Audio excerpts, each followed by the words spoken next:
Spurrier some when he would take Jesse Palmer out so he could go do his hair on the sidelines, and he had another guy on that team in '97 named Noah Brandeis, walked on from Naples, Florida, pretty good quarterback. And then I think Noah's been on a couple of his staffs. Yeah, Doug Johnson.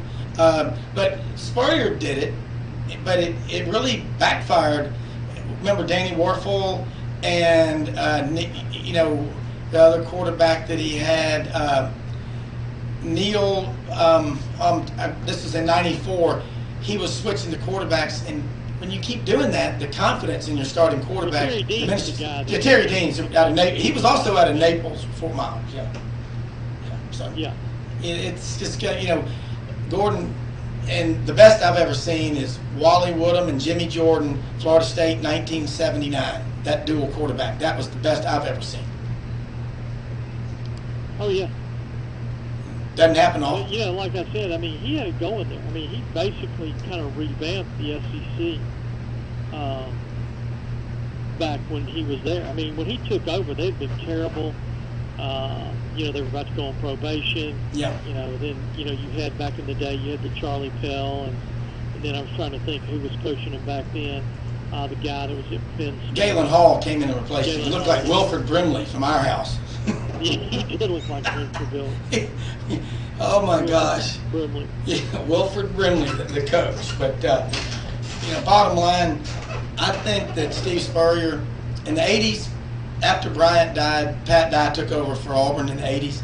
In the '90s, right at 1990, Spurrier came in, won the SEC the first year in '90 with that new offense, the fun and gun, and they couldn't win it because they were on probation. But in '91, Florida won it. That was the first time they'd won the Southeastern Conference Championship in football in their history. The SEC was founded in 1933. That's 58 years before Florida, with all that talent, the largest state prior to Texas joining the SEC, Texas A&M, and it took them 58 years to win an SEC championship. You got to have the right coach. Before, it was Terry Dean and Danny Werfel, Yeah. and then Danny Werfel just took over for him. There's another guy, Eric Presser. I believe he ended up playing at Marshall, and he had a really strong arm. And of course, Brian Schottenheimer, he was just kind of over there, just holding the clipboard, trying to be a coach. So. Yeah, it's so hard. Steve Spurrier would sometimes. I remember one time, Florida was playing a game, and I think Werfel came on off the field, and he was terrified that Spurrier was going to, yank his head off. And Spurrier looked at him and he goes, "That's not your fault, Danny. That's my fault for putting you in. Just get on over there." That's the way Spurrier is. And very rarely can a great athlete, a Heisman Trophy winner, pretty successful pro football player, pro football coach, go and have that kind of a career in college, because they don't understand that they have this God-given ability that few people have, and it's hard for them to coach other people because they think, well, don't you have it too?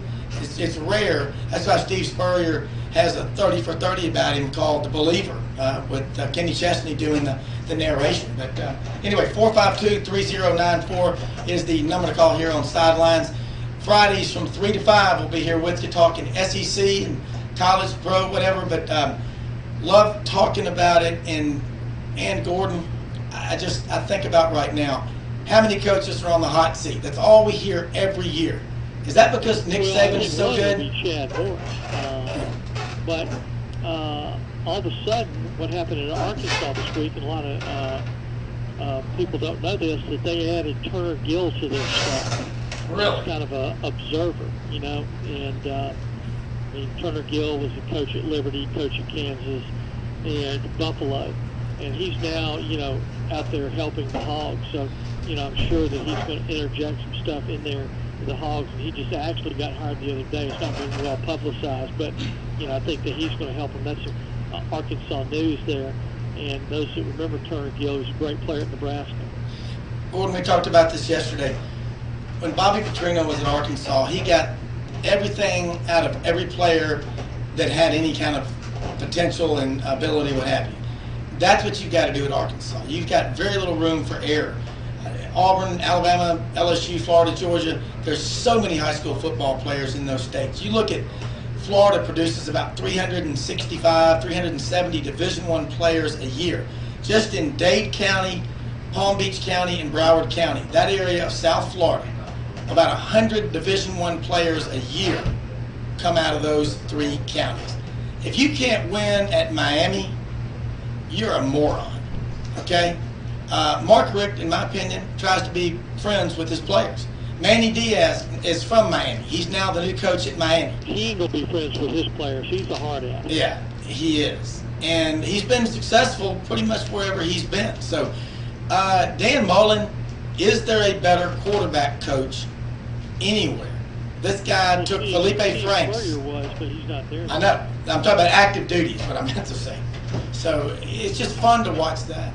I mean, and Gordon, I want to hear your opinion about having Mike McIntyre on the staff at Ole Miss, former Colorado guy. He's a defensive coordinator now at Ole Miss. And Rich Rodriguez, it was West Virginia, went to Michigan, failed miserably. And basically, Rich Rod, his offense with the talent they had at Michigan was like trying to run your favorite plow mule in the Kentucky Derby. You had no chance. And then he went to Arizona and did okay, but I think he's an innovative coach. Actually, he did pretty good at Arizona.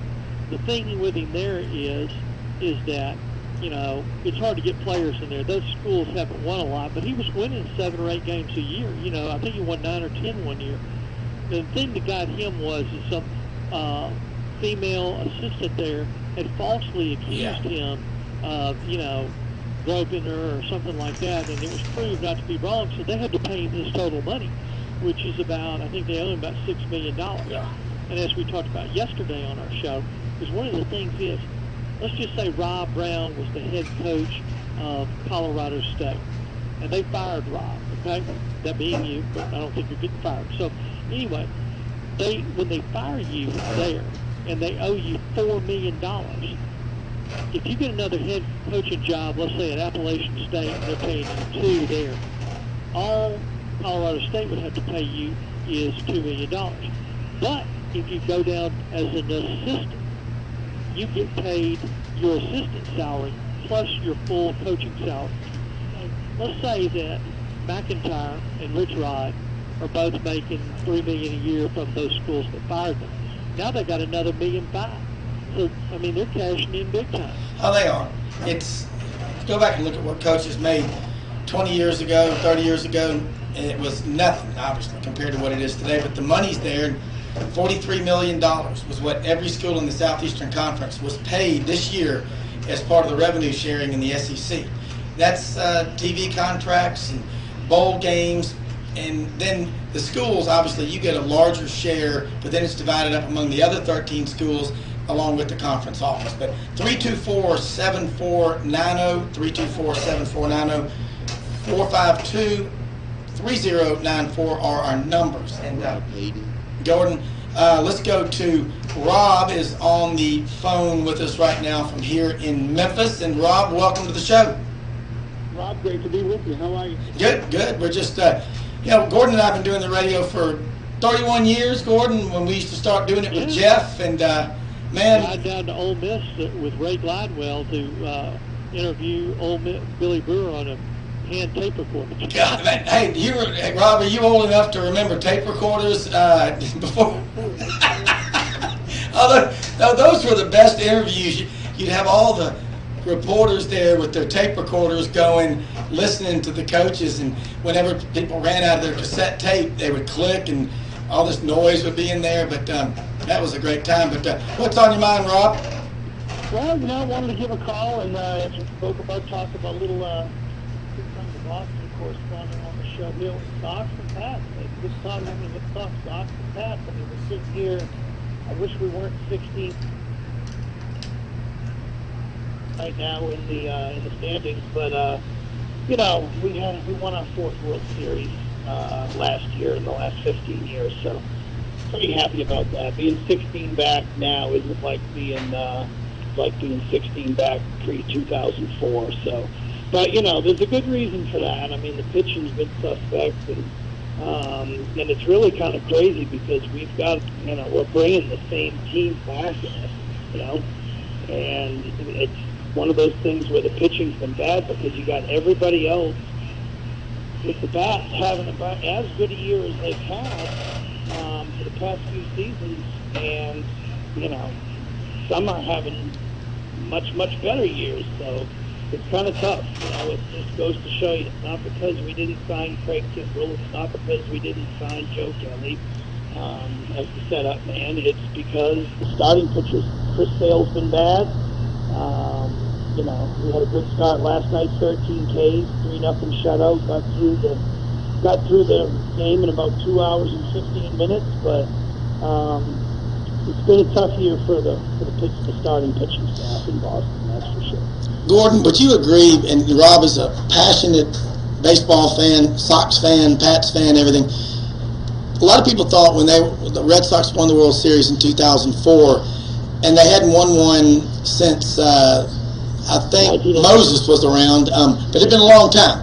People thought that would take the lure off the lovable losers like the Cubs, but I don't think it's done anything but make the Sox even more popular, Gordon. Oh, that's true. I mean, you got more parity in baseball, and you got teams like the Cubs who had the curse, and you had Boston who had the curse of the Bambino, and looking at it like right now, I mean anybody can win it. I mean, there's just parity in all sports because of all this free agent stuff and the transfer rules and college athletics. Yeah, Rob. No, you're exactly right. Now, someone said that to me one time, Rob. They were like, "Oh, it's not going to be the same for you once you win." I'm like, "No, well, you're right. It's not the same. It's better." I mean, there you go. The lovable loser thing, that was okay, but no, it's better when you win. It's funny. People that of course, I respect the Yankees, but I hate the Yankees. And it's great to be able to say that people that are 20, even 25 years old don't even know anything about the Yankees' dominance over the Red Sox. They know that the Red Sox have been the better franchise in the past, as long as they can remember. So it's nice. It really is. And I'm sure Cubs fans would say the same.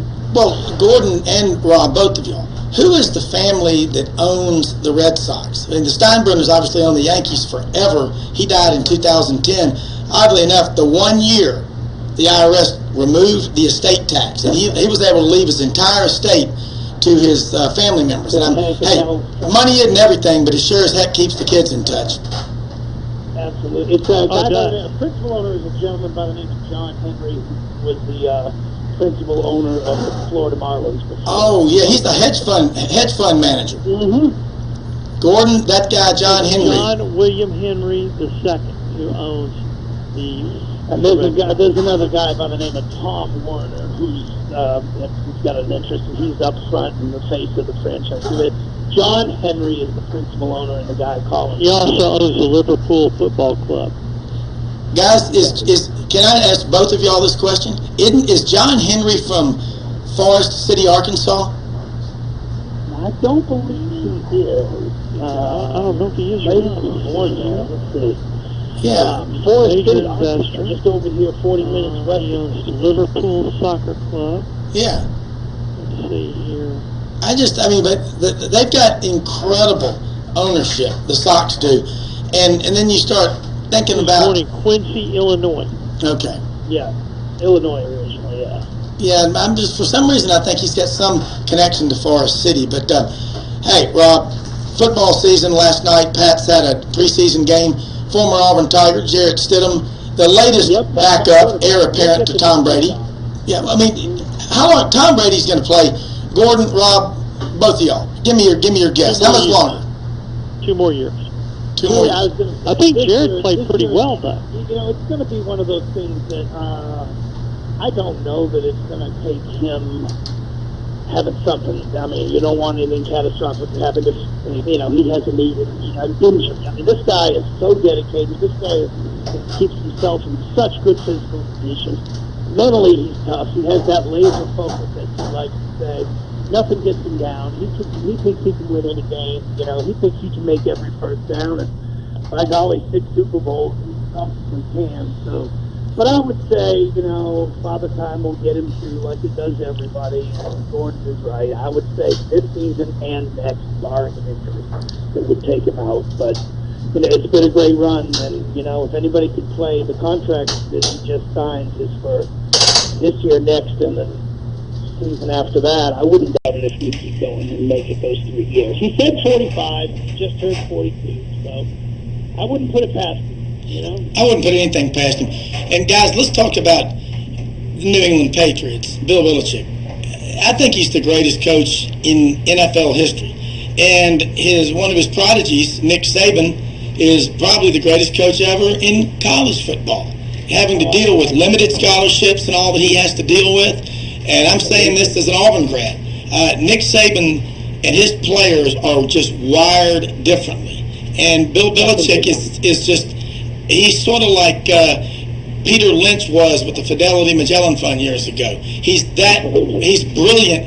And Gordon, have you ever seen a team other than maybe the 49ers and DeBartolo and the old Redskins with George Allen at getting under the salary cap and getting guys in the last few years of their career or undervalued deep discount opportunities that were second teams? The Patriots are the masters of that. It's unreal. The Redskins used to be with Bobby Bethard, but the Patriots are the masters of that. Yeah. Everybody knows that Jared Stidham had major league talent, okay? Yeah. Last night he was 14 of 24 for 179 yards. Checked all the boxes for Bill Belichick's team. You know, he can see players. I'm going to bring the thing to you right here. Look at when the Patriots, when Tom Brady went down that year, and they had to put Matt Castle in. We all know that he can't play dead in a John Wayne movie. That guy comes in and throws for like 4,000 yards, was on national TV against the Jets, came out there and threw for like 500 yards or something. And then the Patriots smartly let him go and traded him for some first-round picks. And he went to the Chiefs, okay? And then after that, he's been nothing. But when he was under the Patriot tutelage, he was killing it. And that's what it is. Belichick is a genius. He was the third-team quarterback, threw 10 passes or something, or 25 passes in his career. And when they asked Belichick about him, he said, well, he only threw so many passes. He goes, I watched every single one of them. See, and Rob, Bill Belichick was at Auburn Pro Day 3 years ago, and one of my friends that works on the staff at Auburn said this guy kept looking over his shoulder at their Pro Day, and finally he turned around and he stuck his hand out and said, hi, Bill Belichick, nice to meet you. He's like, oh, really, that's who you are. Had on a hoodie, old khaki pants, about 3 inches too long, white socks, and some old John Madden, some of those birth control shoes he wears, and just hadn't shaved, and he was asking questions that the FBI would ask about you on a background check if you were applying to the academy. He does his homework, and then he called my friend 2 weeks later to ask him some more questions. He wants to know about, do they go to class? How do they treat their girlfriend? What are their study habits? What do they do when what hits the fan? How do these people respond to adversity? And he goes and he gets kids off of teams that aren't starters, brings them in, and rides them up and gets 3 or 4 or 5 years out of them, but he gets them at a deep discount. He's like a brilliant money manager. Most definitely, and a lot of it goes back to you mentioned the 49ers, Eddie DeBartolo, and a lot of it goes back to the brilliance of ownership. When you have a good ownership, we see it in sports all the time. Robert Kraft is the best owner in sports. He really is. He does it the right way, and first class the whole way. And a good example of that is the 49ers themselves. Look at what has happened. They were the preeminent franchise. Probably would be on their way to having all these Super Bowls. Still, if he was still the guy in charge in San Francisco.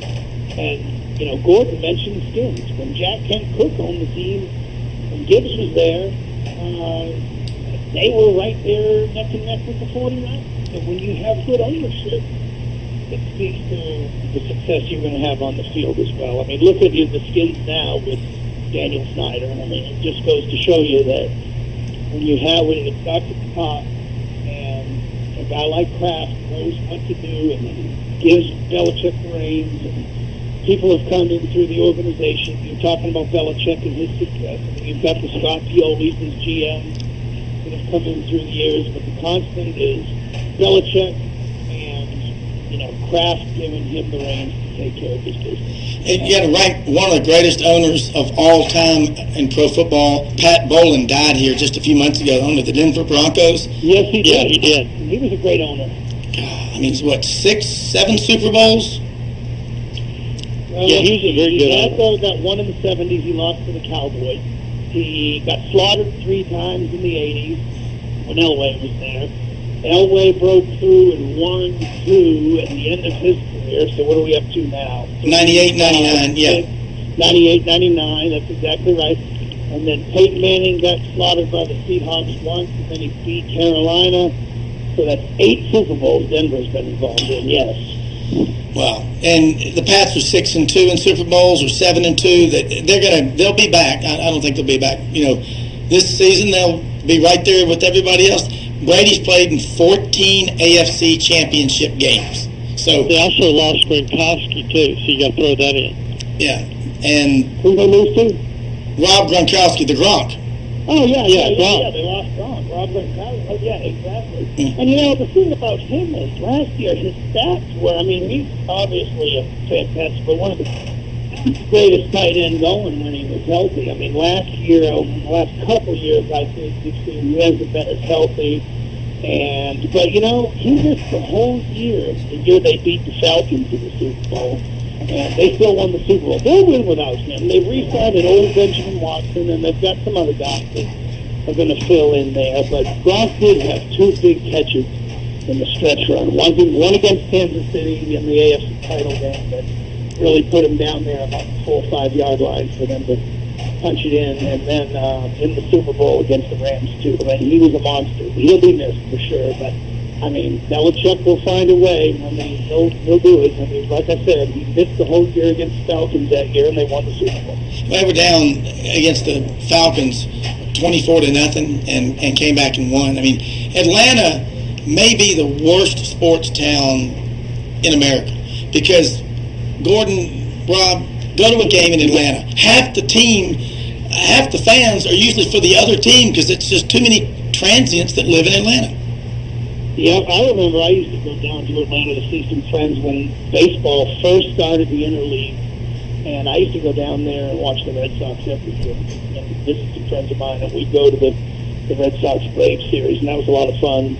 And you're right, I mean, it's transient. There's fans of other teams sitting in the stands, whether it be the Braves or the Falcons, the basketball team. I mean, the hockey team up and folded, and up and moved and went back to up to Winnipeg, I think it was. Yeah. Well, I mean, hey, we're going to have to take a break. But Rob, look, great call. We want you to call us every Friday, and this is what it's all about. Is the passion of the sports. But we'll be right back. 452-3094. Yes, sir, Rob. And 324-7490. Okay. All right, you too.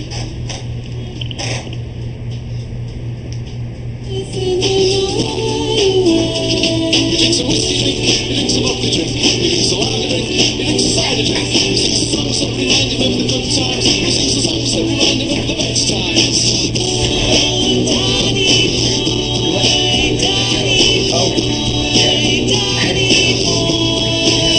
I get no down.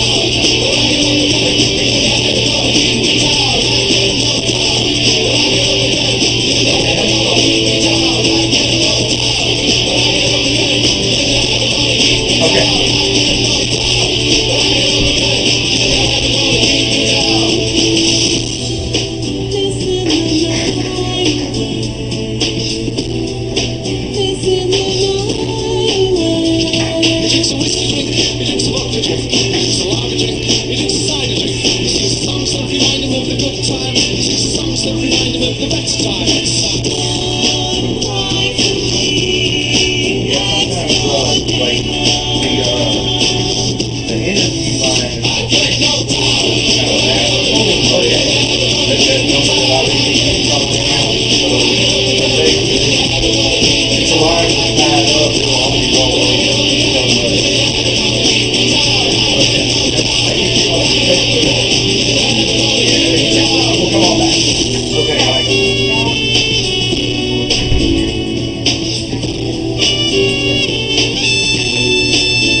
Don't forget, we got Roger on hold.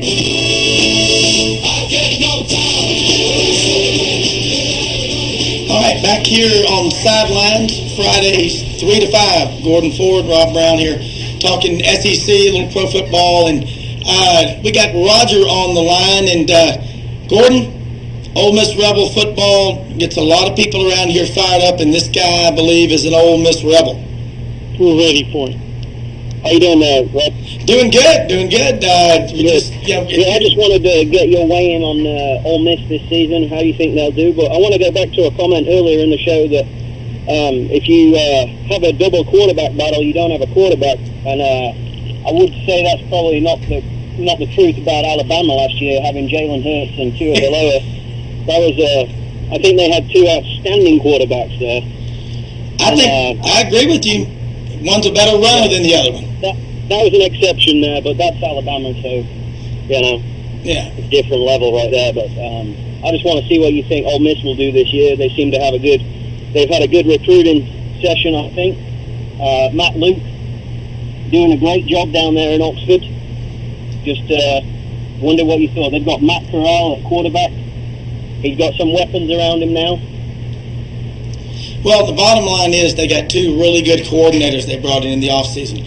Rich Rodriguez, offensive coordinator, Mike McIntyre doing the defense, Matt Luke's the head coach. He's obviously the best recruiter of all three of them, but Gordon, this team is off all the penalties and everything, so the sky's the limit. I think they're ready to go, Rob. Yeah. Personally, I think they got a good shot at winning 7 games. They're going to be very talented. Of course, they're young at quarterback. On Thursdays, we had Yancey Porter on yesterday, and basically, you've got a couple of guys out, especially an offensive lineman that they have there. But at the end of the day, what's going on is, you have a lot of guys that are stepping up. This Kincaid Dent, defensively, they've got some guys stepping up. I mean, they got their entire defense back with Mike McIntyre as the defensive coordinator, who is a genius of some sorts. He coached under Bill Parcells. His father and Bill Parcells were all on Steve Sloan's staff at Vanderbilt, so they're all real close. And I mean, he's taking a good look at Parcells taught him a lot. Well, and then he went to Colorado. He was at San Jose State, where he went 11-1 there, being the head coach. Colorado's National Coach of the Year. But defensively, they got players back: Benito Jones, Jonathan Haynes, Quadarius Shepard. They weren't there yesterday at practice. And offensively, Matt Corral can really throw the ball. They played against Louisiana Monroe last year, ran like an 80-yard touchdown.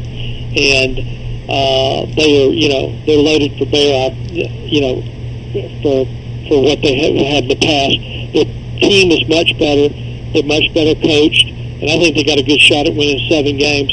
Some of the key games that they'll have, Memphis being one, I feel they will out-talent Memphis. If you notice, their backup quarterback at Memphis put himself in the transfer pool. Brady White from Memphis, I'm not really sold on him, but, who knows, he can come out there and kill him. But, they got a favorable schedule. They've got Arkansas at home, which will be a very good game. I don't think Chad Morris has got them where they need to be yet. They've got, their next game is, they got Southeast Louisiana. Then they play California at home. That'll be a key game. They're at Alabama. Don't think they'll win that. Then I think Vanderbilt's there. I think they beat Vanderbilt this year. Ole Miss at Missouri. I think that's a toss-up. What do you think about that game, Rob? Missouri's a pretty good team.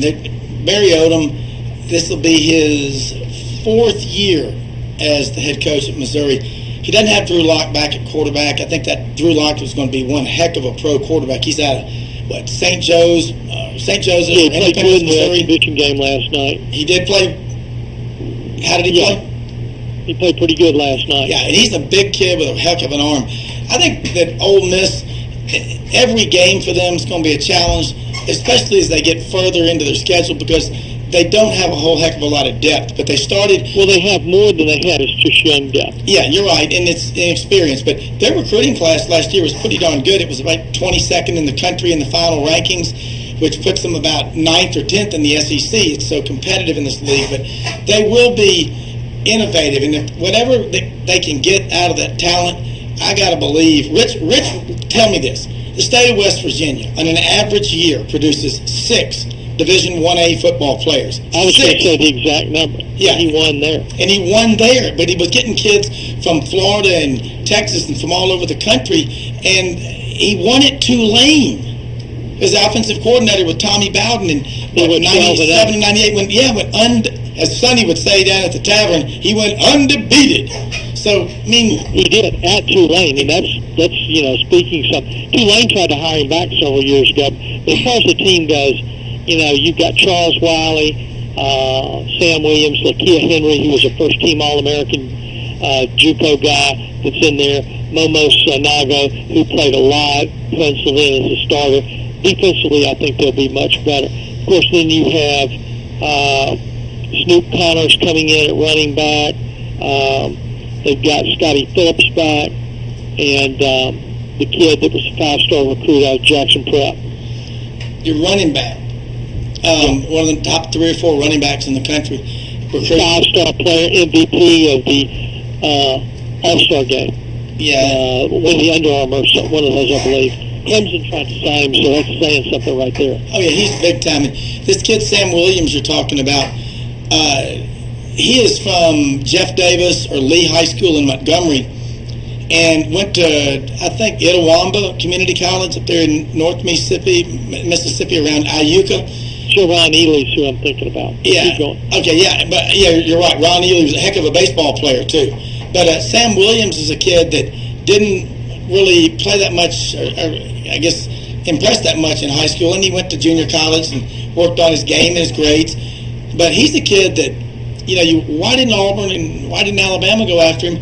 And I think it's just because they're going, we've already got a lot of players, and he's more of a project, they say. But I'll tell you one thing about Sam Williams. I met that guy at the Love's Travel Plaza September 23rd on the way back home from the Auburn, Arkansas game. He and 3 of his teammates at the Jasper exit on I-22 coming home from Auburn. Nice kid, big kid. He is the fastest big guy that maybe anybody in the Southeastern Conference signed on defense this year, and he will be a wicked edge rusher. And I think Auburn and Alabama are going to wish that they would have signed Sam Williams. I think one of those teams offered him. I can't remember which one. I know Auburn liked him. He showed me a picture. Immediate playing time at Ole Miss. Yeah, he was one. Look, Auburn missed out on Usi Umanura and DeMarcus Ware, and they both went to, guess where? Auburn High School. And they both went to Troy. They didn't know DeMarcus Ware weighed 190 pounds as a high school senior, that he would grow up to be one of the greatest pass rushers in NFL history. You can't get everybody. 100 kids a year in Alabama signed Division I scholarships last year between Auburn and Alabama. Did offer Sam Williams, right? They did. They offered him, I think, late. And look, Ole Miss had the relationship with him. It's not that he's a reject. This guy's a big time. I'm telling you, he's about 6'4", 255, Gordon, and he can run like a gazelle.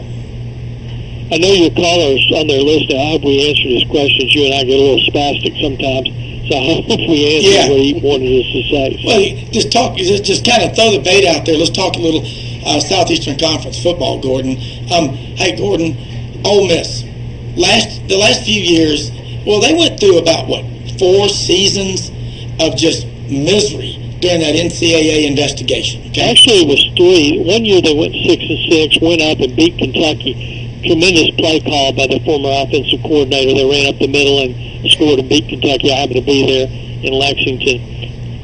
And, it was just really great coached game. And then they came back. They should have won 7 games that year, but they fumbled against Arkansas, and Arkansas ran it in. They had Arkansas made this up, and then Arkansas just came back because their defense was so bad.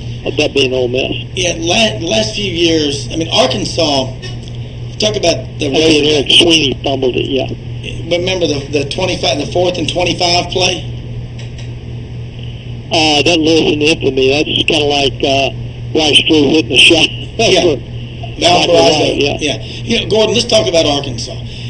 The 7 years prior to Texas A&M coming into the Southeastern Conference, 2005, 6, 7, 8, 9, 10, and 11. For those of you mathematicians out there who are good with your gazendas, those 7 years, that was Bobby Petrino era, okay? Arkansas was 32-24 in regular season Southeastern Conference football games. In the 7 years since Texas A&M joined the Southeastern Conference, Arkansas has a 13-43 record in SEC regular season play over the last 7 years, good for 14th last place in the league.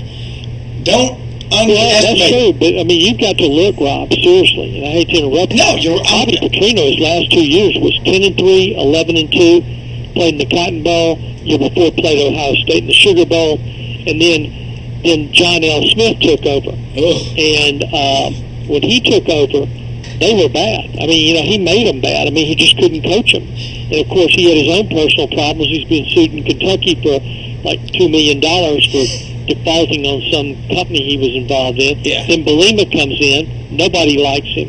3-9, 7-6, 8-5, 7-6, 4-8. And then there you go. And then Chad Morris takes over, and he's taken over a pretty bad program because you've got a bunch of slow Big Ten type players on the offensive line that can't block, these fast SEC linebackers. So they went down, and Chad Morris was left with nothing. So he's having to recruit their way out of it. Now I understand there's grumblings about him over there. They kind of want to fire him. Well, Gordon, from the fans. Okay, his background, Gus Malzahn was not going to go back. But Auburn overpaid Gus on that 7-year, $49 million contract in early December of 2017. So the logical choice was to go get Chad Morris, who is a student of the Gus game. 11 of his 15 years coaching Texas high school football, he was the coach of the year. Arkansas has more students at the university in Fayetteville from the state of Texas than they do the state of Arkansas. Dallas-Fort Worth is a huge alumni base for the University of Arkansas. But Chad Morris he was at SMU for 3 years. If he cannot go into Texas and get 10 players a year, and I'm talking some pretty darn good ones, and they've done that historically. Arkansas is never going to be above where they, 7, 8 wins because they don't produce enough people in the state of Arkansas. They're not going to produce a Peyton Hillis and a Darren McFadden every year. Those were 2 in-state kids from Conway and North Little Rock. So your margin for error is slim, so you better have great guys, great coaches who can develop the talent that you have. Would you agree with that? I agree with that, but, the big downfall was John L. Smith took over, and he just ruined Tyler Wilson. And Tyler Wilson was a projected first-round pick, win the second round of the Raiders, and just fizzled out. He was in the Bengals camp, in the Titans camp, but he ruined that boy. I mean, that kid was really good. I mean, high pick the second round, and he just never made it. And he had all the tools. I mean, he could drop back, throw it, and all that. And I think that was the downfall of Arkansas football when John L. Smith got there, and I don't think they ever recovered for it. Brandon Allen did a good job for him, but the past couple of years, he was sort of a Belima-type quarterback, play action, put it on the money, that sort of thing. You're right. And wasn't he from the quarterback from Greenwood, Arkansas? Yeah. I believe that to be true, that being Tyler Wilson. Yeah, Tyler Wilson. And he came in when Ryan Mallett was hurt. Ryan Mallett, he struggled with the mental part of life.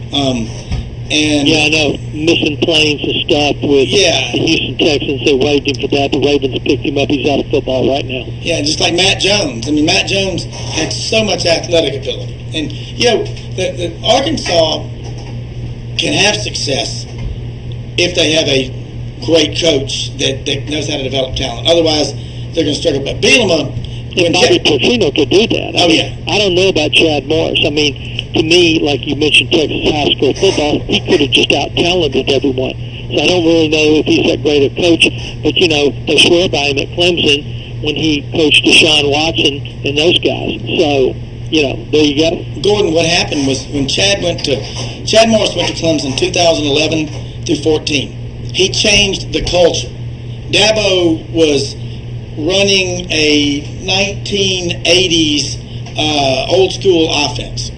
He came in and changed everything about how they did things offensively at Clemson. And he got Deshaun Watson out of Gainesville, Georgia. You know, Clemson's won 3 national championships. A little bit of trivia here. And you know where all 3 of their starting quarterbacks came from? Georgia. Yeah, Homer Jordan, 1981, was from Athens, Georgia, Clark Central. In 2016, their starting quarterback, Deshaun Watson, from Gainesville, Georgia. And last year, Trevor Lawrence, from Cartersville, Georgia. Again, you go back and look. What's wrong in the state of Georgia? Since 1980, their last national championship, add up Georgia Tech, Tennessee, Clemson, Auburn, Alabama, Florida State, Florida, and Miami. Those 8 schools have won 26 national championships since 1980. Clemson won it in 81, the year after Georgia did, okay? Why can't Georgia get the job done? That's the question that everybody asks. Georgia's loaded, the 4th most talent-rich state in America, Gordon. Mississippi's the 7th most talent-rich state in America. Can you connect the dots on that one for us? Oh, yeah. They're players. Mississippi at one time had the most Division I players per capita. In the NFL. They also had the most in the NFL. Yeah, you're right. I mean, Mississippi, 2.8 million people, Gordon, is that about right? Yeah. Okay. Florida, over 18 million. Louisiana. Florida's got a lot of players there. I mean, they do very well. A ton. So. A ton. And they got great track and field programs, too. And, Gordon, you tell me this. When was Bo Jackson, Herschel Walker, early 80s, big, 6'1", 225, 230. Marcus Dupree, he was so big and fast, but he lacked the cerebral parts to really. He went to Oklahoma and played for Barry Switzer, and he had a crazy uncle named Curly or whatever.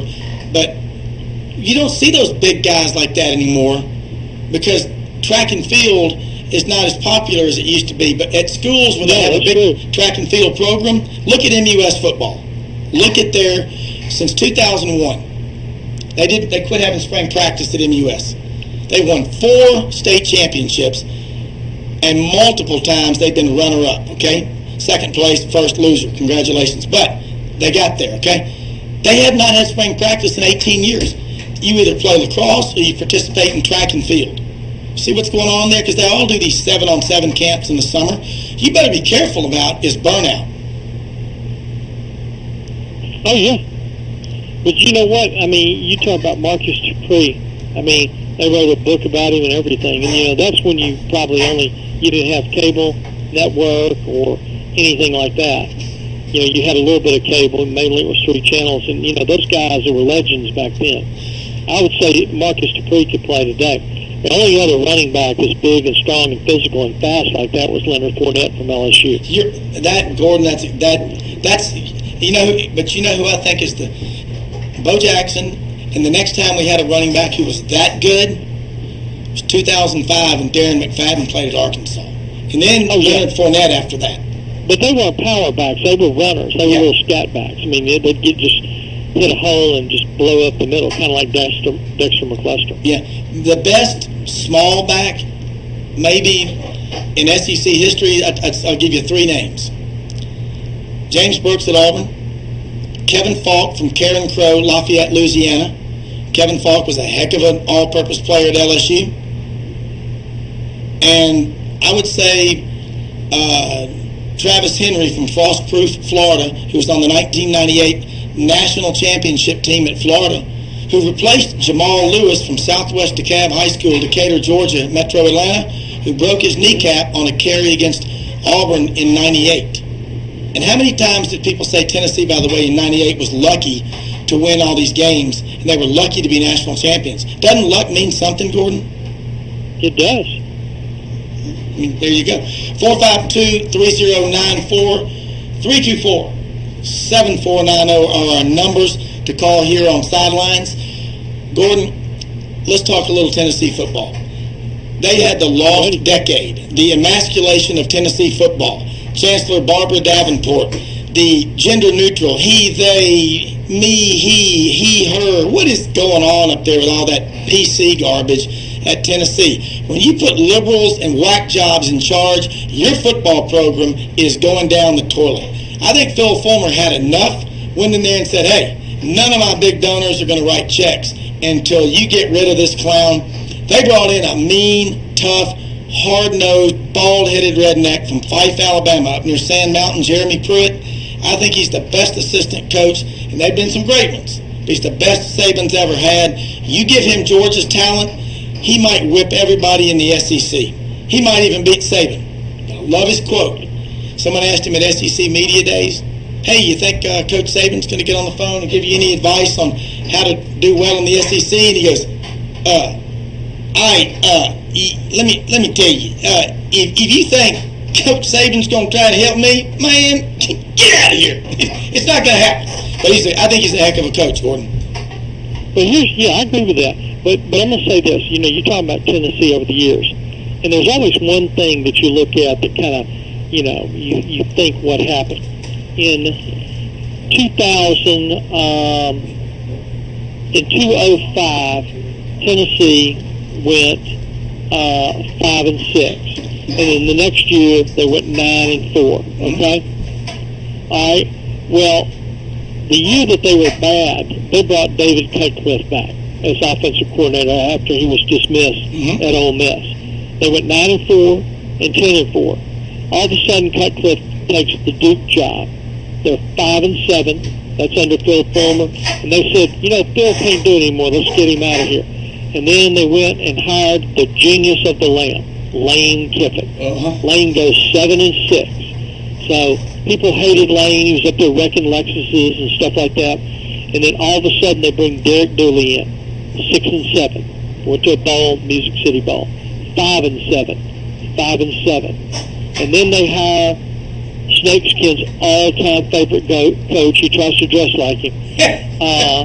That being Butch Jones. Okay, Butch goes 5-7, 7-6. He goes 9-4.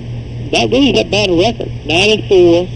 Then he goes 4-8. Brady Hoke taking over that year. Okay. Yeah.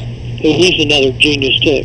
And then Jeremy Pruitt's first year, he's 5-7. So if you look at the trend of Tennessee football, once they got Phil out of there, he was winning 10 or 11 games a year. Yeah, and then they didn't get anybody good to replace him. That's the problem. Yeah, that's right. And if you're going to sell something, you better have something better to replace it with, or you probably shouldn't sell it. Tell you something about Tennessee football.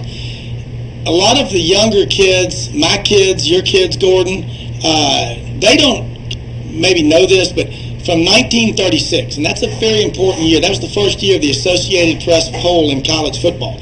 From 1936 to 2004, Tennessee was the winningest program in college football in America. And they had, during that time, and that's a period of 68 years, they only had 7 losing seasons. The last 14 seasons, 2005 to 2018, Tennessee's had 8 losing seasons, okay? You got to let a coach, you got to get a good coach and let him build his program. But, if a dog will bite, he'll do it when he's a pup. If you're going to be any good. But you also got to be careful. If you have a vegetable garden, you go out and pull the tomatoes and the okra and the squash up by the roots every day to check their progress, you're not going to have any vegetables. I mean, you got to give it time, but you just got to get the right people. And you had some terrible people making decisions at Tennessee for a long time. Oh, yeah. Terrible people. And now, he's the guy that hired Greg Schiano, which wouldn't have been a bad hire. Yeah. But they blew it out of proportion, like they do some other stuff, Yeah, it did. Hey, we're going to take a break here on Sidelines every Friday, 3 to 5, SEC, all the time. 452-3094, 324-7490. We'll be right back.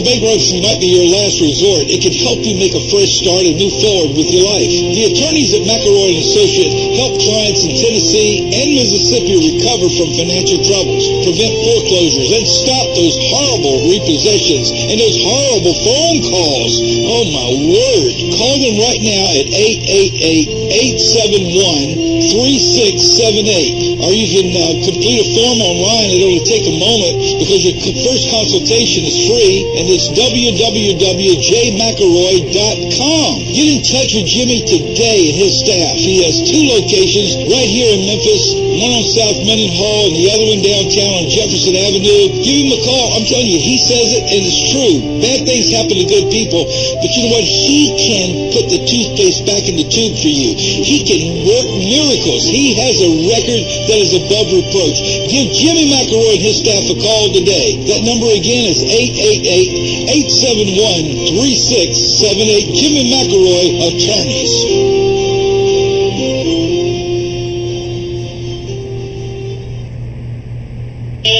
Hi, this is Troy Five-Ash, owner of Five-Ash Roofing. It's an exciting time to be a Memphis Tiger fan, and we at Five-Ash Roofing have decided to share our excitement. We are proud members of the Tigers home team, which means we sponsor the Tigers athletic department, and we're also season ticket holders to both the football and basketball programs. We will be giving away 2 and sometimes 4 tickets to most of the games this coming year. To have a chance at winning the tickets, find our Facebook page, like, and share our post. The more you share, the more chances you have to win. We also want to give away some tickets to those who wouldn't otherwise get a chance to go. So, you can go to memphisroofer.com or 5ash.com and send us a note why you or someone you know should get the tickets. And as always, 5Ash Roofing is fair, honest, and ethical. We're experts in all forms of roofing for both residential and commercial buildings. 5Ash Roofing, 367-0050 or memphisroofer.com. 5Ash Roofing, it's what we do. Are you proud of him? Yes. The people that brought Memphis Sweetgrass and Sunrise now bring the newest special dining experience in Memphis, Third and Court, a true downtown diner. As soon as you walk in the door, you'll recognize the feel of being in a classic diner with foods, tables, and a counter just like you remember. The only difference between Third and Court and the diners you remember is the food at Third and Court is so much better. The things you loved are on the menu, but given a modern touch by the chefs that keep making Memphis food better. Third and Court, the diner you've been dreaming about. Germantown Hardware is located in the heart of Germantown at the corner of Germantown Road and Poplar Avenue. They offer a wide variety of services to meet your every need. They have the lawn and garden center. They have small engine repairs, custom computer. I'm going to pick that song up where it left off. Also have the custom lock services, screen and glass repair, lamp repair, and other household repairs. In a word, they're a real hardware store. And they offer major brands like the Yeti coolers. They don't get any better than that.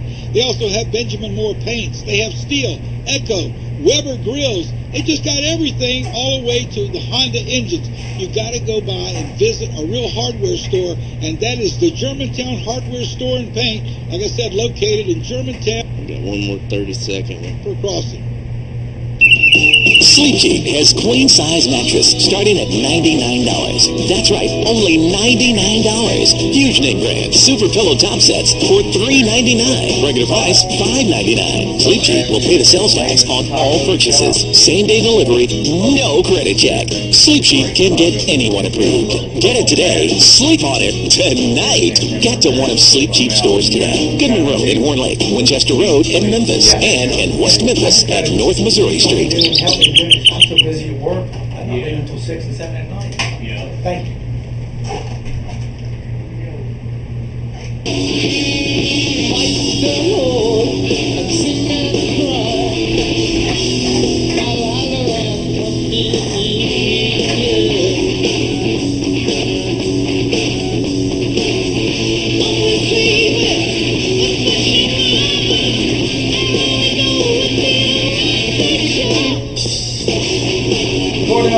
These tunes, the immigrant song, Led Zeppelin, reminds you of the 70s. You go to a rock and roll concert and there'd be hippies, man, hadn't had a bath in a week or two, wearing bell-bottom jeans and just dirty feet, no shirt. I mean, I'm trying to think, was that album 2 or Led Zeppelin 3? The Snakeskin Cowboy and the R&D team are going to find out that answer, or maybe one of our callers can here. It was 1972 was the official video, so I think it was Led Zeppelin 2. No, it might have been Zeppelin 2, because 69 was Led Zeppelin 1, and that's after the Yardbirds disbanded and became the New Yardbirds, and Keith Moon said that they'd go down like Led Zeppelin. That's the history. That's right. They got to where they were. Gordon, I'm going to tell you right now, when Trump gets nominated at the 2020 Republican convention, remember when Clinton and Gore had that, that Fleetwood Mac song, "Don't Stop Believing"? Yeah, I think that the immigrant song needs to be played for Trump. Just have Melania out there going, "Woo, baby!" Immigrant song. Here we go. 452-3094. 324-7490, the number to call here. Sidelines, Fridays 3 to 5, SEC all the time. College football, great game, just around the corner, Gordo. The only thing better than talking about Southeastern Conference football will be riding around in an open-air Willis Jeep with a grizzly bear and a case of ice-cold Hamm's beer. But we're going to be talking right now, Gordon. You get deep there on me, brother. Absolutely. Gordon, tell me something. Let's take a look at Texas A&M. I haven't talked about them yet. Jimbo Fisher's second year there. He's a great quarterback coach. He left Florida State a mess. How that happened when he had the Bowden machine in his pocket is a mystery, okay? Well, he actually took them better than Bowden did at the end, because Bowden had gotten old. Oh, yeah. He was out of touch. But one thing about Texas A&M is the biggest thing that happened to him at Florida was, and just like all those other coaches there, they had a lack of discipline. And, like Florida and Florida State both. But, they've got players, So, they're getting players. They're up there. A lot of people have them ranked as high as 11th in the country next year. They themselves have some critical games, They got Arkansas, which that's kind of a rivalry, and Arkansas really plays them pretty well. I'm trying to think. Let's see who they open up with. They used to open up with Northwestern State. And Texas State this year. Texas State, a real power program. Yeah, they're the second game of the year on August 29th. And then, let's see, here on the 7th, they got Clemson, and that's going to be a big game. That's at Clemson. They beat Clemson. Jimbo knows Dabo pretty well. So it's not like this is a different kind of matchup. You're right. I would not be surprised if they went up there, because Clemson is likely to let their guard down at home, being defending national champions. That's just the way this stuff works too many times. Oh, yeah. But there's some bold predictions for them. They got double-digit wins, a lot of people think. They got Bama, they got Clemson. A lot of people think they might go, 10-2. Okay, let's look at A&M. Their history in the Southwest Conference. 17 Southwest Conference championships. They go to the Big 12. They play for the Big 12 championship one time. Okay? Mm-hmm. The state of Texas, since 1969, the number one state for producing high school football players, Division I players that go on to college. About 370 a year in a state with 26 million people. Since 1969, that state, I know there's more than one school in the state of Texas. One national championship since 1969. That's when Texas beat Southern Cal. I think it was 41-38 when Vince Young made his famous run around right end out in the Rose Bowl to win the BCS championship. Gordon, typically about 18% of the starting quarterbacks on Division I rosters. I don't do this FBS stuff. It's Division I. And if you change your name from your Christian surname to some goofy other name with a bunch of hyphens in it, I'm calling you by your birth name. That's just the way it is. Isn't that right, Gordon? That's true. But look at it. The state of Texas produces so many great quarterbacks around the country. Why haven't they been able to put it together? Gary Patterson, since the year 2000, I think he's the winningest coach in America, and he's at TCU. The thing is about Gary Patterson, he has a system, and he's willing to change. The thing about Texas is they were good. And the bottom line is, Mac Brown just kind of lost it there at the end. You watch, he will bring North Carolina back. Oh, God. I mean, he will. You know, a lot of people think that he might not, but he's going to bring North Carolina back. He has an ease about him that people just want to coach with him. They want to play for him. And Colt McCoy, history would have been a lot different if Colt McCoy hadn't been hit by Marcel Darius from Birmingham, Winona High School, or was he from Woodlawn or Jackson Olin? Made that hit, remember, in the game in the early, and Colt went out? Yeah. That still is just a mystery. But Colt, wasn't he at one time the winningest quarterback in the history of college football? What a great name. He was. That is true. Yeah, that's a great name. But you know what? To me, I mean, I watch Colt McCoy, and he keeps hanging up in the NFL because he's got talent. Yeah, he does. You think he's tough mentally? Yes. I do too. But he's a really good player. But in answer to your question is, a lot of these so-called big Texas great players are soft. Exactly. They've been redshirted. They've been told how great they are all their lives, and they just don't get it done. You know, Kellen Mond for A&M is a very good quarterback. I mean, you know, they've done well with him. They've made him a player, and you know, like I said, A&M's getting players now. I mean, they're beating Texas and everyone else. If I had to say, will he win a national championship? I don't think so, because he's in the toughest division of all college football. But I think, yeah, he will make a mark there. The thing is about the SEC, every day you go up against someone, you're going up against really good players, and it's hard to dominate. And that's the problem with A&M. It's just I mean, there's just a tough division. You got Alabama, you got LSU, you got Arkansas, who's good. From time to time, you got Ole Miss, you got Mississippi State, a team that we haven't mentioned. But I mean, they can stick it to you. I mean, I don't know if you remember this years ago when they had Brock Berlin and the other guy they had back there. I can't remember his name, who beat Brock Berlin out. They came into Mississippi State, the number one team in the country, and just got spanked by Dan Mullen. Yeah, LSU to Mississippi State, that's a pretty good rivalry. But what about Florida? Yeah, it is. In Florida, Brock Berlin was from Shreveport Evangel High School, and he was supposed to be superstar quarterback. John Elway. Yeah, and he went to Florida, and what did he do? He transferred. He went to Miami, and he wasn't very good there. Exactly.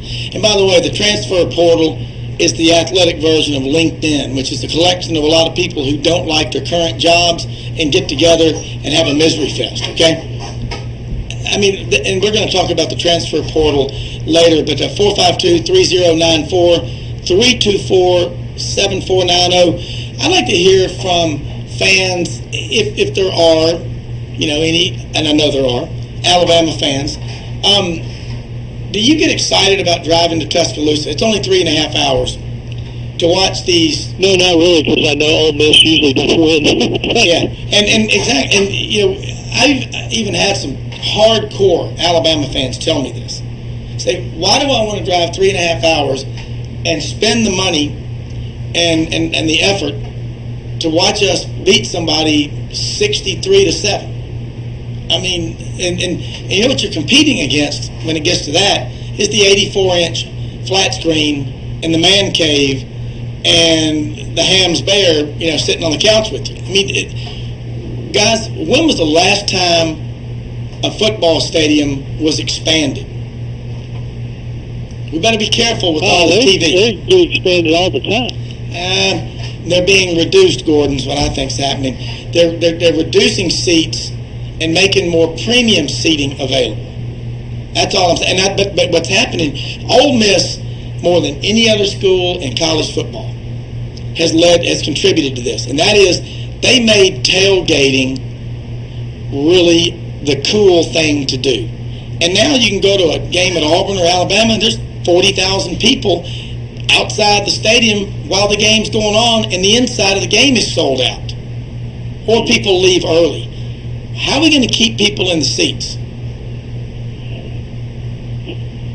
Well, the one thing is Alabama has the trouble in, and Saban's been on to the people there, the fans.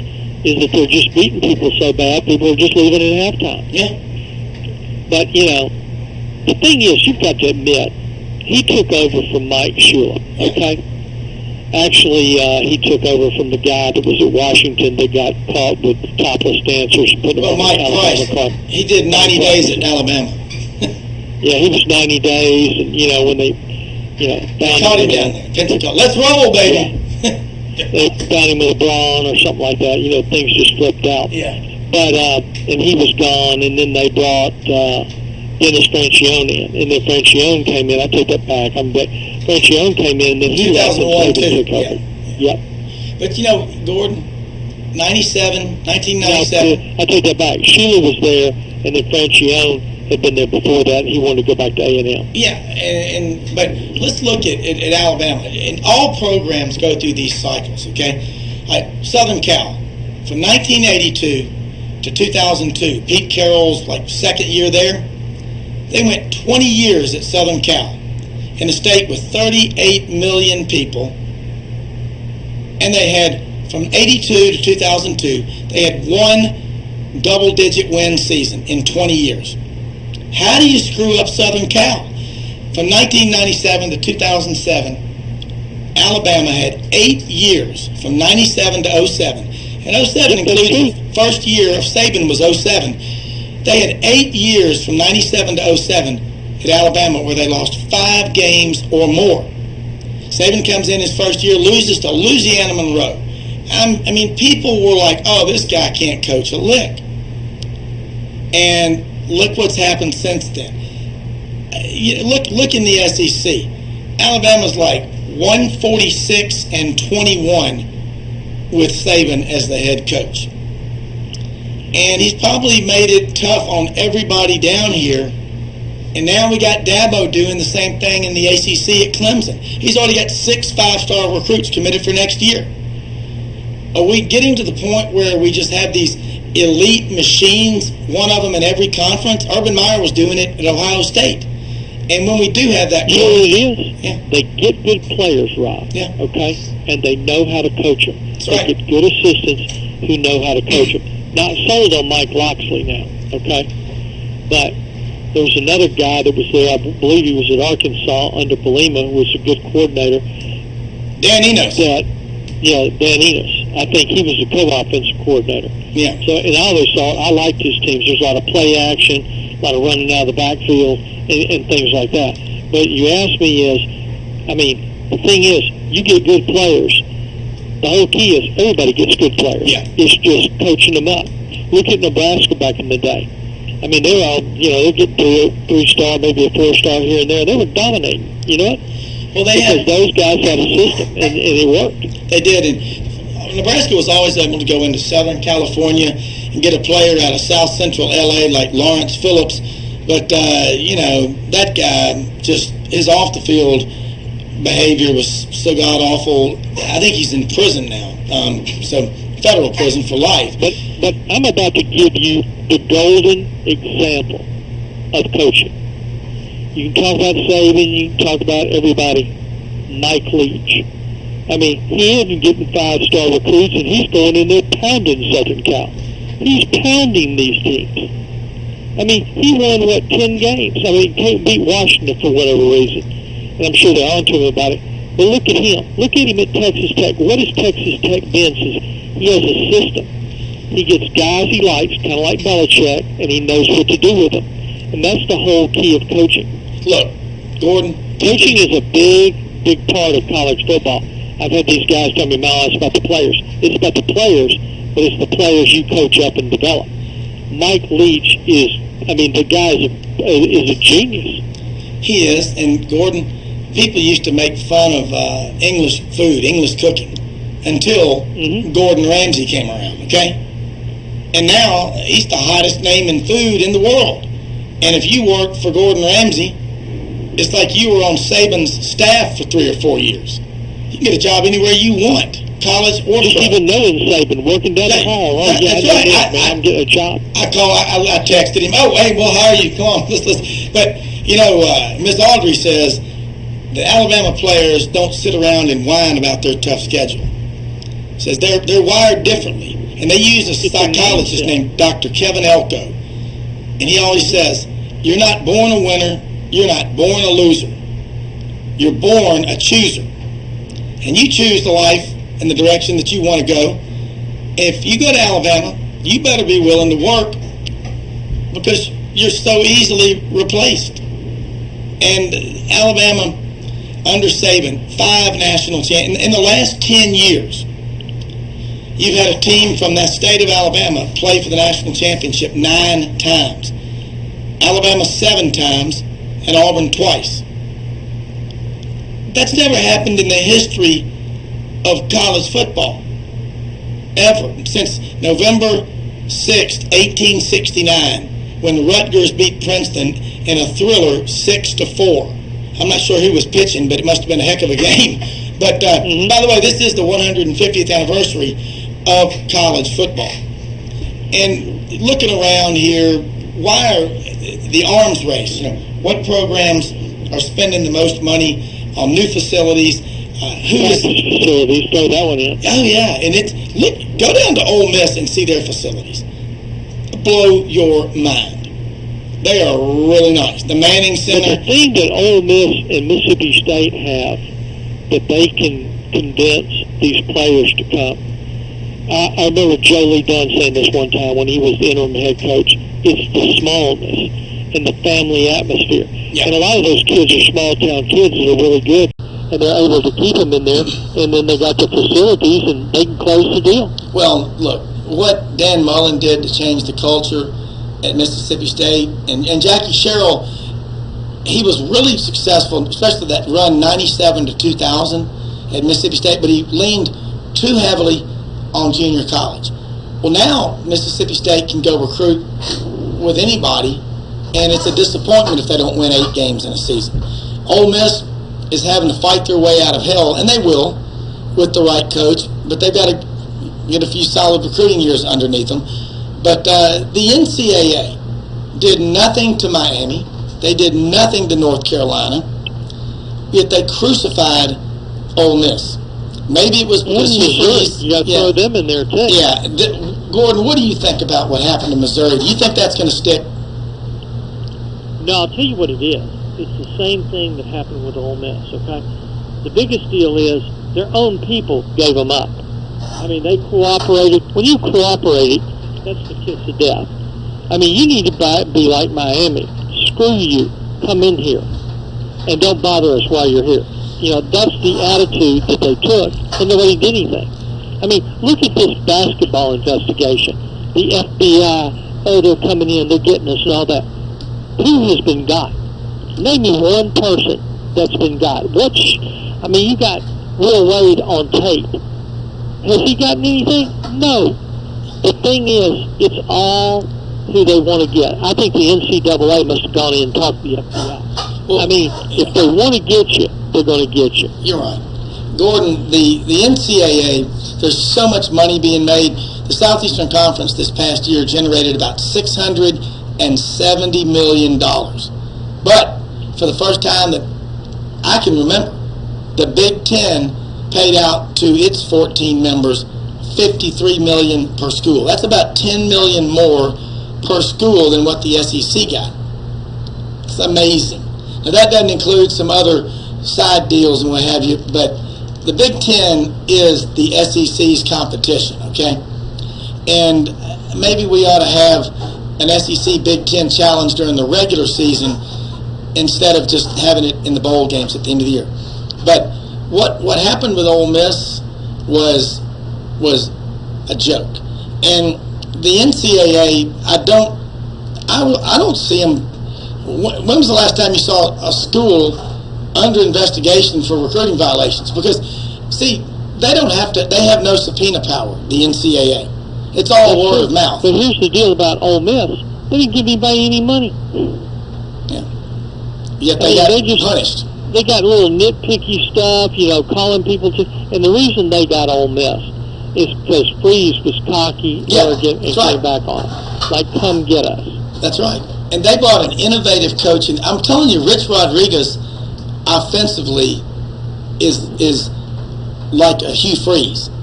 And if Matt Luke will not micromanage Rich Rodriguez, Ole Miss's offense, and give them time to get better players, they'll be nasty good. Now, I don't know how long Rich Rod, if he's successful at Ole Miss, if they win a bunch of games the first year or two, he's probably right back in a head coaching gig. He's only in a head coaching gig once he gets the last of his money. Okay. Because the thing is, nobody else is going to pay him $4.5 million. He's getting 3 from being fired from Arizona, and he's getting 1.5 from Ole Miss. He's not getting a job at $4.5 million. Trust me. Yeah, I would agree with that. And his track record, I mean, he has not won 11 or 12 games since he left West Virginia. All right? And Bill Stewart took over for him there, and that was an ugly, ugly deal. West Virginia football, they lost their coach, Dana Holgerson, who's got one of the worst comb-overs I've ever seen. It ranks right up there with Bill Murray in Kingpin at the end of the movie. Where did he go? When we had that. But I don't know. Dana Holgerson's now he does. The coach at Houston.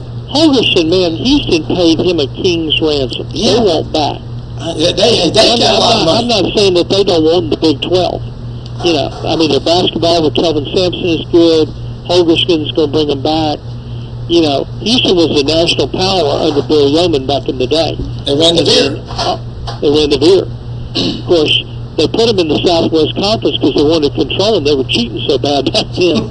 But, you know, and that's a true story. Well, but, I mean, you can call it. That's 40 years ago. So, you know, it was common knowledge they were cheating. Yeah. And, you know, they got in there. You know, you had Guy Lewis, Otis Birdsong, Team, The Dream, basketball. You had power at Houston. And then you lowered your standards. You hired Dana Dimmel and people like that. And they just couldn't get it done. Well, Houston is a huge city. There's a ton of money there because of all the oil companies and the refineries and all. But they don't have everybody pulling in the same direction. So, but anyway, West Virginia lost a head football coach to a non-Power 5 conference.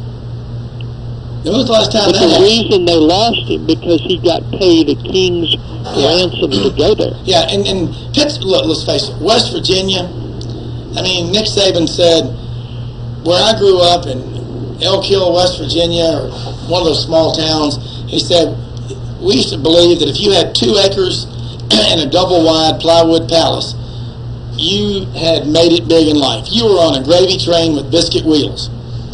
And look at him in Alabama now. He's making about $10 million a year. And you know, also Dana Dimmel, Dana Holgerson was on the staff at Houston with the guy, I forget his name. You're talking about former coach at Texas A&M, Kevin Sumlin. Yeah. Yeah. He was on that staff, and he loved it there. And he was at Oklahoma State, too. Yep. See? Yeah, they were all there together. You know, they're all Mike Leach disciples. Yeah, and you're right about Mike Leach. Mike Leach reminds me a lot of, Kelsey Grammer in the old TV show Frasier, a psychiatrist with a talk show. He has a way of making people so relaxed that play for him. He doesn't get his guys too worked up. Think about Pullman, Washington. It's near Moscow on the Idaho border, the far eastern end of the state. Their stadium holds, Cougar Stadium holds 35,000. Yeah. Mm-hmm. I mean, it's like living in Senatobia or something. Yeah, I mean it's just not. It's the not 5-star city, Rob. It is the 5-star city, absolutely. And I always say, how'd you get that name? Well, we just came up with the name and it stuck. The 5-star city. There's nothing wrong with that place. They have good junior college football. Northwest has been a power both in football and basketball. Absolutely, and former Mayor Alan Callicott did a great job of bringing in a lot of industry. They had, Senatobia is it's the county seat of Tate County, isn't it? But it's not technically in the Delta. But Gordon, let's go down here now, talk a little LSU football. We hadn't talked too much about them. I'm ready. Everybody makes fun of Coach O because of his 05, 6, and 7 run at Ole Miss. You're an idiot to do that. The guy, he was on that staff Well, look what he did at USC when he took over as interim. Yeah. He had them winning. Well, look at that staff, 86 through 93 at Miami with Jimmy Johnson and Dennis Erickson. I think Pete Carroll was an assistant there, Tommy Tuberville, Coach O, Dave Wanstadt. I mean, there were some really good coaches. I don't think Pete Carroll was there. He was at Arkansas, and then he was with the Jets. Okay, but I know that Pete Carroll has coached with and mentored Coach Orgeron. No, he was his defensive line coach and recruiting coordinator at Southern Cal. He's the only one who kept off the Paul Hackett staff. Yeah. I mean, but Orgeron's a good coach. Right now, Clemson might be on the verge. They're on the verge of having the greatest recruiting year in the history of high school football. LSU is second or third in the rankings, okay? Georgia, Alabama, A&M are up there. Auburn's at 10 or 11. Depends on if Tank Bigsby commits to Auburn, and that announcement was made supposedly in the last 10 minutes. Tank Bigsby is the number 7 running back in the country, and he is the number 31 overall player in the country. But God, in the SEC, the recruiting, you can be 8th in the country and 7th in the SEC. It's that competitive, and it's never going to get easier, is it? No. I mean, I don't see that. I don't see that changing. But anyway, we're getting carried away here. 452-3094. Our number 324-7490 here on Sidelines. 3 to 5 every Friday. SEC all the time. LSU football. One of the big things is, and correct me if I'm wrong, I think LSU is playing Texas. I think I'm correct on that. And that should be a huge game there. That's one of those national televised games that everybody, of course, LSU opens up with Georgia Southern, and then they play Texas on September 7th, so that's going to be a big game. And, as you say, LSU gets a lot of players out of Texas, so this will be a crucial game right there. And, the coach at Texas, everybody's, acting like he's the new genius. And then I think LSU has a good shot at beating them. So I won't be surprised if they do. LSU played A&M for a long time before they ever got into the Southeastern Conference. So Houston is to LSU. Well, they recruited back there then, getting Harvey Williams, big recruit back in the 80s and early 90s. Yeah, Harvey was from Hempstead, Texas. Hempstead, Texas. That's right. And LSU looks at Houston for recruiting and alumni base like Auburn looks at Atlanta. And these are two huge metropolitan areas. Atlanta is, 5.5 million people, 5 or 6 counties. Houston is so massive. Gordon, you've been out there. There's so many players in that part of Texas. But LSU, Nick Saban woke them up, okay? 03, they did it again in 07 with Les Miles. And you look at every year, the talent's there, and there's so much talent at LSU. It gets the fan base excited, and they are a legitimate contender for the national championship. But of all the elite level programs, few schools in America disappoint more year in and year out than LSU when it comes to putting on the field a big-time elite college quarterback. Why is that? I'm sorry, I didn't understand the question. I'm saying LSU, with all their tradition, the great recruiting base they have in the state of Louisiana and Texas and Mississippi on the coast, and their national reputation, with everything, 2 national championships in the last 17 years, year in and year out, they rarely have a big-time quarterback to go with all that talent. Why is that? You're right, because here's the thing. LSU's always run the ball with the Hilliards and people like that. Yeah. And the thing is, people view them as a team like that. They had Josh Booty. He was a highly recruited player. And then there was another kid that was there. But, Steve Insminger was, he was so-so, but he's now the offensive coordinator there. And there's another kid there, Joe Brady that's on the offensive side now. So, it's going to be, to me, I don't understand. I think they've been viewed as running the ball. Mecklenburger's probably, to me, one of the most talented players they've ever had there. And if you watch him, I mean, he's just a head case. Yes. But at the end of the day, man, there's nobody could throw the ball like him. I mean, he put it on the money. And you know where he was from? He was about Georgia. the only one. And he had to go JUCO because he got kicked out of Georgia. Yeah. And he was big-time JUCO recruit. Yeah, wasn't he he was at Winder, Georgia, and I think wasn't he a roommate with Aaron Murray? At the school, yeah. Yeah, like right 30 minutes from Athens. And it's a shocker. Defensive line, front seven talent. LSU. They're always good. They always have good skill players. Yeah. Landry, Odell Beckham, they've always got guys like that. Fournette. But, they're perceived as a team that, is conservative and, they're not wide open offense. They just out-talent you. Yeah. Well, they're going to have talent every year. Again, it gets down to coaching. And, Orgeron micromanaged a lot his first year at LSU. And he ran his Kennedy off as offensive coordinator. Is he more settled now at LSU? And because of that, is that why people... And last year, everybody he's with people he feels comfortable with. He's a little bit paranoid from being when he was at Ole Miss. But, when he's an interim guy, man, he might be the best interim in the country. I mean, you put him over there, and he was coaching Southern Cal, and, he won, he was like 6-1 or something after they fired Kiffin. And then they didn't hire him and went and hired Steve Sarkisian, who was drinking all the time and passing out alumni meetings, and that didn't work out. And then they hired his offensive coordinator to be the head coach, and but Orgeron did a much better job than those guys did. All right, let's talk about LSU. Big problem. At LSU, you got to beat two schools, Auburn and Alabama. Well, they're fine with Auburn. Last couple of games been two of the biggest meltdowns, basically 2 years ago, that I've ever seen an Auburn team do. The last time LSU beat Alabama was November 6th or 7th, 2011, in overtime in Tuscaloosa, in the game of the century, chapter 372. Okay? They lost in the national championship game that year 21-0. I don't think they got the ball past midfield against Alabama. Alabama won the national championship that year. LSU was incredible that year. I think they were 13-0 when they played Alabama. Alabama just destroyed them in the rematch. And 8 straight losses to Alabama. Yeah.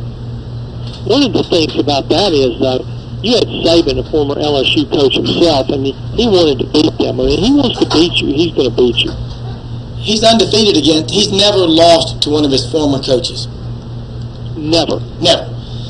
Nick Saban is 67 years old, goes to Mass every morning at 6 a.m., has communion, takes communion, and goes to work. His wife, Terry, is his rock. The guy's amazing. I don't care who you're a fan of, what school you pull for. You can say he's short, he's this, he's that. I don't care. He's incredible. And if you ever get an opportunity to be around Saban and just listen to him, just listen and take good notes. Because let me see you something. You know what that is? Yeah. He's a Belichick disciple. He is.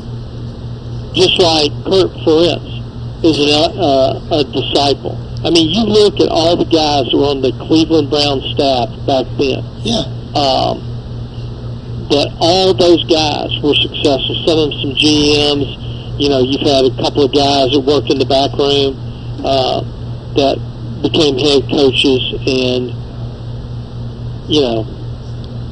I mean, there's a bunch of those guys, and he learned. He was like the master disciple of him.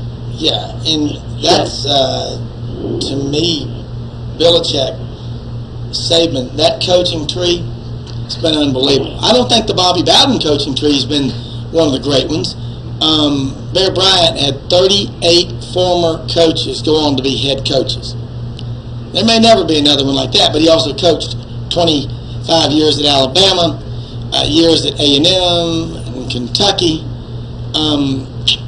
Golly, you remember the old commercial with Bell South, or South Central Bell, with Coach Bryant on there?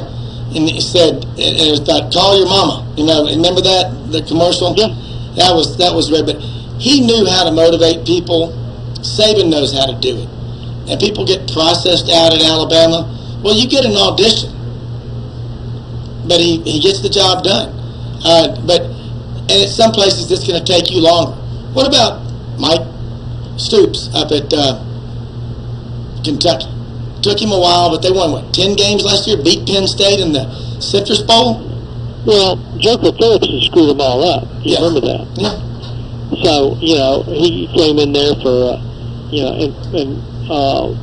just had them totally screwed up. And, it's just, that's what he had to do. He had to rebuild the program, and he recruited them out of it. Yeah. And I don't know if you've ever been up there to Commonwealth Stadium. I mean, that's a nice place. Listen, the Nutter Center and all, they put some serious money. Ashland Cole, there's a lot of money in the state of Kentucky. And it ain't just basketball money. They love their football, their baseball. They're good. Their athletic program is really strong at Kentucky.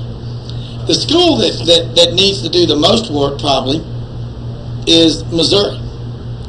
I mean, their facilities are bad. I mean, they're not real good, and they haven't put it. I mean, they don't pay their coaches that much. I mean, he's not up there making $5 million like some of these SEC coaches, No, and you know what? You go back and look at Faurot Field at Missouri, just a large version of Crump Stadium, and they're doing some work on it finally. But look, the money that you got to spend. $43 million per team in the Southeastern Conference this past year to every team in the conference. Go back 15 years ago. The athletic budget at Ole Miss or Mississippi State wasn't $40 million. Nope. So there's money there, and you can also afford to wipe out your mistakes. But there's beer sales now, Rob. Yeah, you're liking that. I know, but you know what's funny? It's not Ham's beer, but I don't want. Well, they won't sell Ham's beer can only be sold at the finer establishments. But what's funny to me is Auburn, Alabama, and Georgia, three of the wildest football game day atmospheres, refuse to sell beer. There's a reason for that. Just like those counties over in Arkansas, up in the Ozarks, until about 5 years ago, were dry counties. You know why? Because if they sold beer up there, it interfered with moonshine sales, and the hillbillies didn't like that. That's just my personal theory. Gordon, looking at it right now, last time Tennessee beat Alabama, I think was 2007 or 8, it's been 10 or 11 straight years. I know that's been a series of streaks, but this one's gone on a long time. And what is going to happen? That if you're an Auburn fan, you want Tennessee to be strong because that's a threat to Alabama to cause them to lose a game 40% of the time that's been gone for the last decade.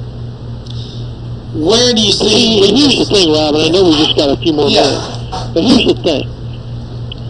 They were rivals from the 60s, 70s, 80s, 90s. Yeah. The new kids growing up, they don't remember these guys. Yeah. It's not that big a deal with them. They don't have the, it's an internet, what can you do for me lately world, where everyone's running around doing their own thing and, just trying to position themselves to, whatever's best for them. I mean, if you were you loved Auburn and Alabama came in and offered you a better deal, you'd screw Auburn in a heartbeat. Yeah. The problem is, what I'm saying is this, like, I remember when Ole Miss, I've heard him go, we had Archie Manning here. People don't even remember him. He was one of the great players ever. I mean, you look, you can just name player after player in SEC schools that played back in the early 70s and all that stuff. Those people, they don't know who Herschel Walker or Bo Jackson are. Well, what's funny, the kids do know who Herschel and Bo are. Because ESPN has kept those guys alive with those 30 for 30 specials. Seriously, not every person knows who those guys are. No, you're right. And that's why these rivalries change all the time. Yeah. I mean, look at the Hurricanes. The Hurricanes were a big deal. Then they cheated and, did all that. And then they started getting not as good of coaches, okay? Yeah. And, they're nothing anymore. People don't even think about the Hurricanes. They don't have facilities. It's a city school. Yeah. It's a private school. It's a private school. It doesn't have the facilities. It's all about when you walk in there, they show so-and-so with a Miami jersey on, number 25 got his number, and that's where we're recruiting these guys now. I mean, some of these schools don't have the money or the wherewithal to do it. Well, the rivalry, LSU-Alabama. I mean, when you've lost, it's been since November of 2011, the last time that LSU beat Alabama. But CBS will get on there and bill it as the big game because there's so much future NFL talent on the field. Tennessee, again, from 1936 to 2004, 68 years, they were the winningest program in college football. Only 7 losing seasons. From 2005 to 2018, the last 14 years, Tennessee, 8 losing seasons. You've had some boneheads in charge, and it's just not been good. They've got great tradition up there. Running through the T is one of the great moments in all of college football. As John Ward would say, in just a few moments, the Tennessee football team will come running onto this field at Neyland Stadium, and this crowd of some 107,000 will rise to their feet on the banks of the Tennessee River. And then, ladies and gentlemen, no matter where you are in the world, and here they come. Ladies and gentlemen, it's football time in Tennessee. We gotta love that stuff. I mean, Gordon, you and I love listening to AM radio. Rob, these other people don't understand. They don't know about it. Yeah. You know, you think they might, but no, nobody really can. They don't remember those times. Gordon, you know what you and I are going to do? We're going to rekindle that passion that these people may have lost. And if there's any youngsters listening, I don't know if my 3 kids are listening, Curly, Larry, and Mo Stooge, but hey, they know about it. They've been raised with that tradition and that history and that passion. Man, when Smokey comes out on that football field, if you're a Tennessee fan and you don't get fired up about that, there's something seriously wrong with you. Or going down there to Ole Miss. Look, you want to win every game. But my God, breakfast at the Beacon, going out in the Grove and, you know, drinking a bunch of road sodas with your friends, going down to Starkville, I don't care, Fayetteville, Knoxville, Auburn, Tuscaloosa. We've got, Memphis is a melting pot. Tradition means a lot. ESPN 24/7 fills their programming with these 30 for 30 episodes, okay? But you know what I still love to do? Listen to the radio announcers on the college football broadcast. We've lost Larry Munson, Jack Crystal. There's movement in the aisles here at Scott Field in Starkville, Mississippi. Remember, in Canton, Mississippi, Ayoup's on the square for all your fashion needs. Ayoup's. I mean, you gotta love that. Remember Stan Torgenson, man? He looked like, he looked like Fatty Arbuckle, man, but he was great broadcasting those Ole Miss games. Well, you got to go back to the 20s for Fatty Arbuckle. I'm impressed. You remember Charles Arbuckle, tight end for UCLA just a couple of years ago? But Gordon, you know what? You think about the tradition and what the fans love in the Southeastern Conference is it matters more, okay? We're about to wrap up our first show here on Sidelines. We've been getting carried away, but Gordon, I mean, that's what we're going to do, isn't it? That's what we're going to do. We're like Fox News for the SEC network for the city. That's right. SEC all the time, every Friday from 3 to 5. So we will look forward to having you join us again next week. We love Snakeskin. 3 to 5. And Snakeskin Cowboy and his Vols, you know what Snakeskin said he wants for his birthday? Smokey the Hound to come. He wants a Smokey. But hey, he's a diehard Tennessee fan, and there's a lot of them here. But you know what? We're going to give him a birthday cake to Smokey on there, jumping on top of Phil Fulmer. He'd love that, wouldn't he? Absolutely, and a coonskin cap for those cold winter days, man. Coonskin cap only. Hey, I'll be happy. I wear it to work every single day. Well, Snakeskin knows that I took care of him with Tennessee. I got him a shirt last year. Yeah, I'm going to get him something cool for Tennessee. I know some Tennessee fans. You know what, guys? 360 hours from the start of college football, Miami and Florida. Doesn't matter who's playing, it's college football. We love it. See you next week. Good night, Miss Audrey. Bye-bye.